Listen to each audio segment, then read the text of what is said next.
ஓம் சக்தி. உலகமெல்லாம் சக்தி நெறி ஓங்க வேண்டும். ஒவ்வொருவர் மனக்குறையும் நீங்க வேண்டும்.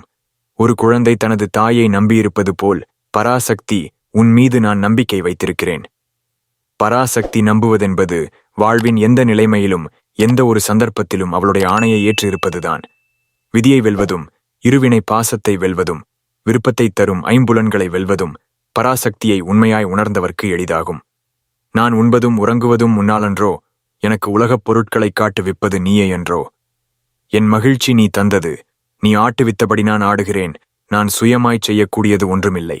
இந்த வாழ்க்கையில் செயல்படுவது மட்டும் உன் வேலை. காலத்தையும் வழியையும் அன்னையின் தீர்மானத்துக்கு விட்டுவிடு. நாளை நடக்கும் என்று நீ நம்புவது இன்னும் பல ஆண்டுகள் கழித்து நடக்கலாம், அல்லது இப்பிறவியிலேயே நடக்காமலும் போகலாம். இன்னும் எத்தனை காலமாகுமோ அது கிடைப்பதற்கு என்று நீ நினைப்பது நாளை சூரியன் உதயத்துக்கு முன்பே கூட உன் கைக்கு வரலாம்.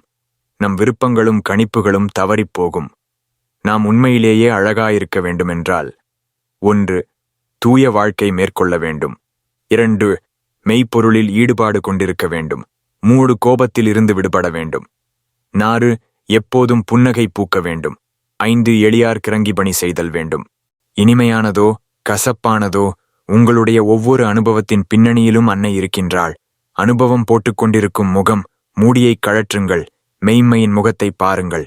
என்னிடமே மனதை நிலைநிறுத்து, என்னிடமே புத்தியைச் செலுத்து, அதன் பிறகு என்னிடமே வாழ்வாய். இதில் சிறிதும் சந்தேகமில்லை. முக்தி என்கிற ஆனந்த நிலையை இந்த தேகத்தோடு வாழும்போதே பெற்றுவிட வேண்டும்.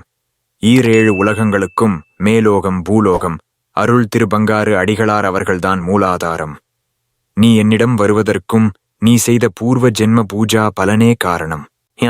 அம்மாவிடம் நீ வந்த பின்னர் எதைச் செய்தாலும் அம்மா நமக்கு நல்லதையே செய்யும் என்பதை முழுமையாக புரிந்து கொண்டு நாம் அவளின் மீது நம்பிக்கை வைத்தால் நம் மனம் முழு அமைதி பெறும்.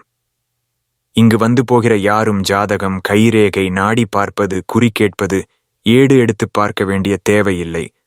உன் ஜாதகத்தை மாற்றுவதற்காகவே உன்னை இந்த மருவூர் மண்ணை மிதிக்கும்படி சொல்கிறேன் என்பாள் அன்னை. கொள்கை அளவிலே இருக்கிற சமய நெறிகளை செயல்முறையில் கொண்டு வந்து செயல்முறை சமயமாக்கிய புனித பூமி மேல்மருவத்தூர். அன்னை ஆதிபராசக்தி அடிகளாரின் ஆன்மா மூலம்தான் தன்னை வெளிப்படுத்திக் கொள்கிறாள்.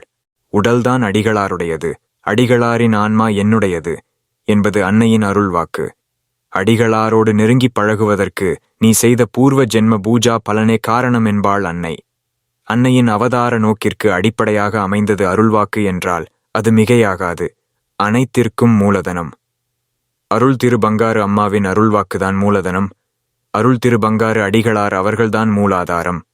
ஆன்மீக குரு அவர்கள் உருவில் எளிவந்த நிலையில் அம்மா நம்மோடு உறவாடி உரையாடி அதன் மூலம் நம்மை ஆன்மீக மேம்பாடு அடையச் செய்து நம் நிகழ்வாழ்வில் நம் வினைகளை வீணைகளாக, கவலைகளை கலைகளாக, சோகங்களை சுகங்களாக, சோதனைகளை சாதனைகளாக, துன்பங்களை இன்பங்களாக, குறைகளை நிறைகளாக அம்மா மாற்றி வருகிறாள். ஓம் சக்தி. குருவடி சரணம். திருவடி சரணம். ஓம் சக்தி.